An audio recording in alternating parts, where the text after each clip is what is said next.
Part 2 Pagpapatuloy sa ating kwento, habang tuloy pa rin ang labanan ng kabilang panig at patayan, inaabutan na nga ito ng gabi.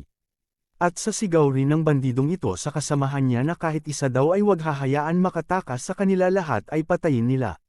Sa mga hiyawan ng mga ito sa sakit unti-unti na rin naman dito lumapit sa kanila ang bida na daladala ang mga katawan ng pinatay niya. At sa itsura rin ng mga katawan na bitbit ng ating bida naglalabas nga rin ito na tila mga kaluluwa ng mga ito. Subalit bigla na lang nga hinawi ng bida ang mga hawak nito na mga katawan na kinatilapon ng isang bandito na kinasawi din niya. At sa kabilang banda na habang pinagtutulungan ang pinuno ng mga bandito wala nga rin itong tigil sa pagdipinsa at pagpatay sa mga lumalapit sa kanya. Na habang pinagmamasdan rin ito ng bida. At sa pagyayabang ng pinono ng bandidong ito na kinatuwa pa sa pagpaslang ng mga kalaban niya sumigaw pa ito na sige lang lumapit lang sa kanya. At dahil din sa pagyayabang ng pinono ng bandido sobrang naiirita nga rito ang bida sa kahambugan niya. At dahil din sa mga bitbit ng mga katawan ng bida nakapagsalita pa nga ang mga kaluluwang ng mga ito.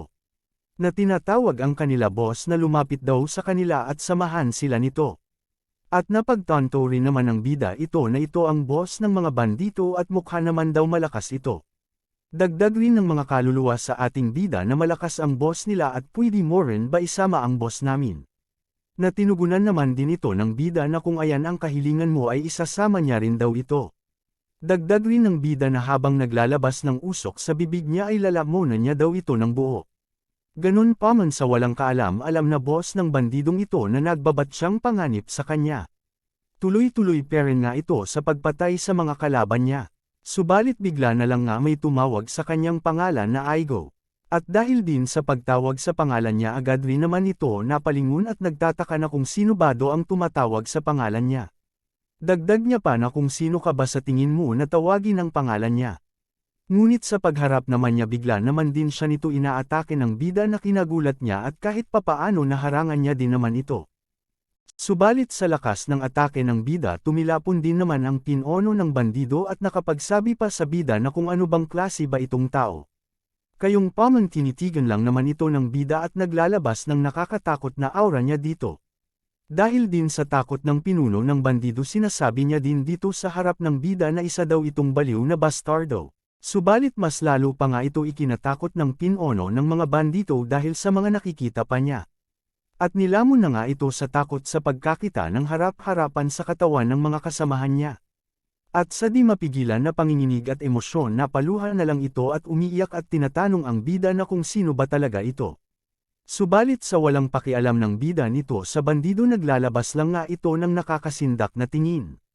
At inulit muli na sinasabi sa pinono ng mga bandito na samahan sila nito. Habang ang pinono ng mga bandito ay puro sigaw na lang ang naririnig na tulungan daw siya ng mga ito. Hanggang sa mas lalong naglalabas ng matinding aura ang bida na hanggang pumatay. At sa walang alinlangan agad naman ito tinapos ng bida ang pinono ng mga bandito. Habang walang emosyon ang bida binabanggit niya pa dito dahil sa pamamagitan ng pagtawag ng pangalan ng 3 beses. Ay maaaring magpadala ng isang kaluluwa sa underworld. Dagdag pa niya sa panahon ng 3 beses na pagtawag ng isang pangalan. Ang pantirya nito ay ipinapadala sa kabilang buhay. Dahil din ito at pananabik at tusong mga ngiti mas napasabi pa dito ang bida na matagal-tagal na rin din siya na gumagamit ng pamamaraan na ito. At sa mga karanasan ng bida naaalala pa nga niya. Sa kabilang banda at kabilugan ng buwan at matarik na kabundukan ng mga kabatuan. Habang may isang kamay na nagpupursigi umakyat. Kahit hirap na hirap ito pinipilit niya nga ito inaakyat ang tuktok ng kabatuan ng napakataas. Hanggang sa matagumpayan niya makaakyat sa tuktok nito. Subalit sa paghahabol ng paghinga niya dahil sa pagod. Bigla naman din ito natigilan sa kakaibang napansin niya sa likuran nito. At sa isipan niya naman ay sinasabi nito na isa lang ba itong multo o di kaya isang tiger. Dahil dito sa takot ng bida na di alam ang panganib tumutulo nga ang pawis niya. Habang naglalabas ng maitim na usok ang nilalang sa kuwebang nasa loob nito. Pero kahit naman ganun iniisip parent ito ng bida na hindi na mahalaga kung ano man daw ang nasa loob nito. Ang kailangan niya basta di lang siya lilanggan at hindi daw siya mamamatay sa lugar na ito. Subalit sa papaalis na siya bigla naman ding nagsalita ang nilalang na nasa kuweba at sinasabi dito sa bida. Na kung ano ang plano mong makamit sa pamamagitan ng hirap na mabuhay. Nakinabigla naman ang bida sa takot niya di nga ito nakagalaw. Dagdag pa ng nilalang na nasa kuweba ang iyong buhay ay hindi mas mahusay kaysa sa isang bog. Kung gayon bakit hindi sumugal baka ito na lang ang pagkakataon para baguhin ang kaunos-lunos mong kapalaran. At sa di nakapagbigay ng sagot ang bida sa takot nito. Unti-unti rin naman ito lumangan at kalaunan ay pinahayag niya din sa nilalang ang sagot niya na paano naman siya magtitiwala sa mga salitang binitawan ng nilalang. Dahil sa sagot ng bidang iyon unti-unti rin naman nasisinagan ang mukha ng nilalang at parang hindi niya din nagastuhan ang sagot ng bida. Na sinasabi din niya na ang lakas naman ng loob mo bata na magsalita ng ganyan sa harap ko. Dagdag ng nilalang na kung ano naman ang pangalan mo. Dahil din sa panlilisik ng mata ng nilalang sa walang galang na sagot ng bida na mamawis nga ito sa takot at di pa nakapagsalita.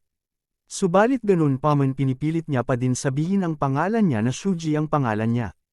Na parang mas lalong kinagalit ng nilalang na matanda at sa naglalabas na ito ng aura nito.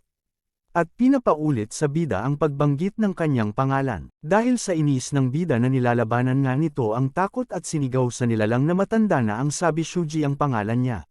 Subalit sa nanlilisik ulit ng mata ng nilalang na matanda inuulit pa nga rin niya dito ang katanungan sa bida na magtatanong pa siya ng isang beses ano ang pangalan mo. At sa di pa rin maintindihan ng bida na kung bakit tinatanong ang kanyang pangalan na paulit-ulit. Sinasagot pa rin niya naman din ito na paulit-ulit na Shuji. Ngunit bigla na lang nga siya nagulat na sikal-sikal na ang liig niya dito. At dahil din sa bilis ng nilalang na matanda napadora nga ng dugo ang bida sa bibig niya dahil sa higpit ng pagkakasakal sa kanya. Habang hawak-hawak pa rin sa liig ang bida at sa delikadong bangin naglalabas nga rin ng nakakatakot na maitim na aura ang nilalang na matanda. At bukod dun sinasabihan niya din itong bida na kung may gusto kang patayin. Tanungin ang kanilang pangalan ng 3 beses.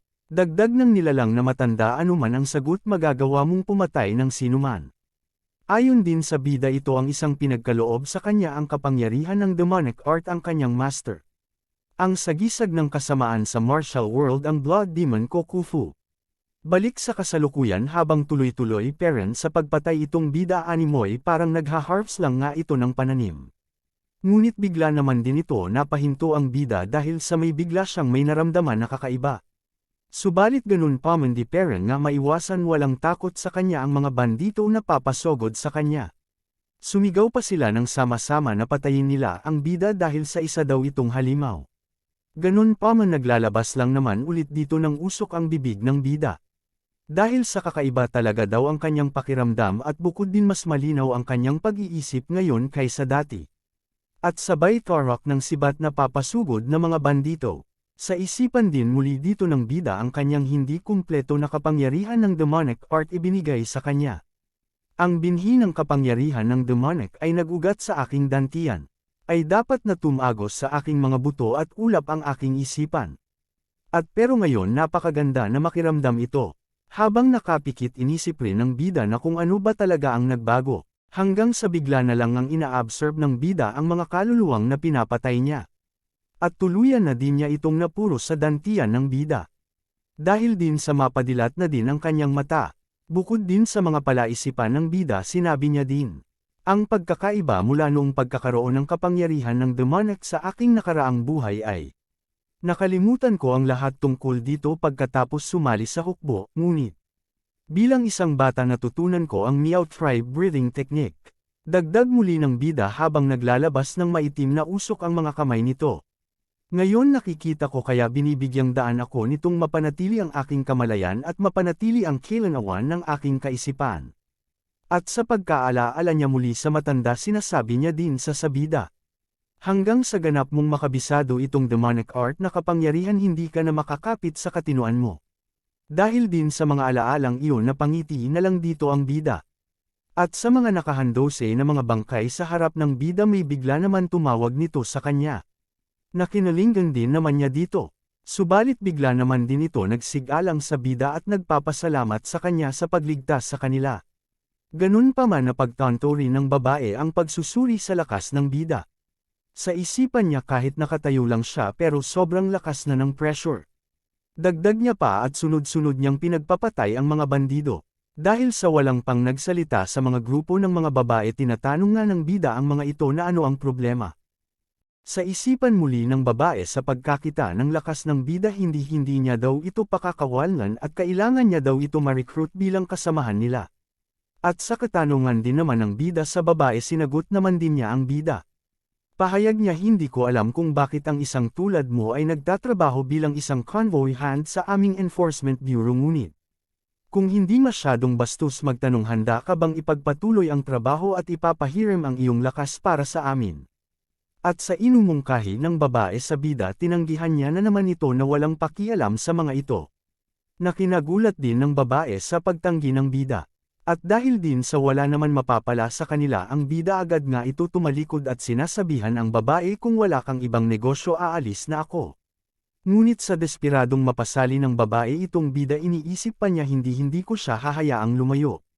Dagdag pa niya, kung hindi siya sasama sa amin. At may bigla na lang nga itong may kinuha sa dibdib nito na tila aatake ng patalikod. Habang bumubulosok sa likod ng bida ang kamay ng babae. Subalit bigla naman ding napahinto ito na abot-abot sa bida ang golden buck na token, palatandaan ng Tiger Pete sect. Ayon sa babae, maaaring alam mo na, ngunit ang sect ng Tiger Pete ang nagpapatakbo ng enforcement bureau na ito. At isa itong prestihiyosong sect na nakabase sa Onwi. Dagdag ng babae, kung dadalhin mo ang token na ito sa sect ng Tiger Pete, tatanggapin ka bilang isang pinarangalan na panauhin. At sa paglapit ng babae sa hawak na token, dagdag niya pa sa bida. Pakiusap, tanggapin mo ito bilang tanda ng aking sinseridad. Subalit sa nakita rin ng bida na pag-abot sa kanya ng token ng Tiger Pete sect, ito pala ay isang first-class token ng mga scorched shoe Aika. At kilala sa kanilang tapat at matuwid na mga operasyon. Ngunit sa loob ng ilang taon nawala na lang sila ng walang bakas, isang trahedya na sekta. Dahil din dito din naman ito tinatanggihan ng bida na kuhanin ito. Nakinatuwa rin naman ng babaeng at nagpapasalamat sa bida na pagkuha sa token na ibinigay niya. Pahayag muli ng babae na may paggalang, babalik na kami sa aming mga tungkulin sa transportasyon ngayon. Kapag natapos na kami, babalik kami para batiin ka ulit. Dagdag pa niya, mangyaring mag-enjoy ang iyong pamamalagi. At sa papaalis din ng bida na kinukuha ang kabayo, sinasabi niya din sa mga ito na kuha ko na habang ako hihiram din ng kabayo. Nakinagulat ng babae at kasamahan ng mga ito dahil din sa bilis ng pag-alis ng bida. Nagtataka pa nga siya, bagamat ang paghakot ng kargamento sa halip, na sinagot naman din ito ng lalaking nasa likod, ngunit kahit papaano ay ganap na itong masunurin ngayon. Sa gulat ng babae, bigla naman nagtataka ang kasamahan niya dito dahil sa ang kabayo na nakikita niya ay naiihi na sakay-sakay ng bida. Sa pagkamangha naman ulit ng babae sa bida sa angking galing nito. Inaasar nga ito ng kasamahan niya dahil sa na-love at first sight na bado ito sa tingin niya, type mo talaga siya, isang malakas at gwapong lalaki. Dahil din sa pagbibiro lalaki, nang bigla na lang ang viewmanet itong babae ng kanyang sandata. At sinasabi niya sa kasamahan niya na kung gusto na bado itong mamatay. At sa takot rin ng kasamahan niya na takot mamatay, sinasabihan niya din naman ang babae na nagbibiro lang siya. Naagad din naman ikinalma ng babae ang hawak nito na sandata at pahayag niya sa mga ito, hindi nyo nakita pero nakita ko. At sabay tingin sa mga bangkay na wala ng mga buhay. Ayon sa babae, ito ang spare technique. Na sinagot naman din ito ng kanyang kasamahan, baka anak siya ng isang sikat na pamilyang may hawak ng sibat. Subalit itinanggi naman ito ng babae na di sinang-ayonan dahil ang martial arts iyon ay isa sa mga panghukbo ng mga sundalo na gumagamit ng spare technique. Dagdag pa niya at may antas ng karunungan at pananaw na higit pa sa kanyang edad. At dahil din sa napagtanto rin ng kasamahan ng babae ito, sinang-ayonan niya na tama. Pahayag ng babae, muli malamang anak siya ng isang makapangyarihang pamilya ng mga sundalo. Sa paglalakbay ng isang mandirigma matapos ang kanyang pagsasanay. At ang personalidad niyang iyon itinaya ang kanyang buhay para iligtas tayo. Kung malaman niya ang krisis ng sekta na ito, walang paraan na hindi niya ito papansinin. At sa pagyuko sa ulo ng babae, nanalangin din sa namangyaring iligtas ng bida ang Tiger Pete sect. Mula sa mga kamay ng Black Dao sect. At dahil sa tuloy-tuloy parent sa pag-ihi ito kabayo, napainto nga dito ng bida at napabalik ang tingin sa Tiger Pete sect at sinasabi sa sarili niya na kung bakit andito pa rin kaya sila sa puntong ito, tama ba? At dagdag niya pa kung kumusta na kaya ang lalaking iyon.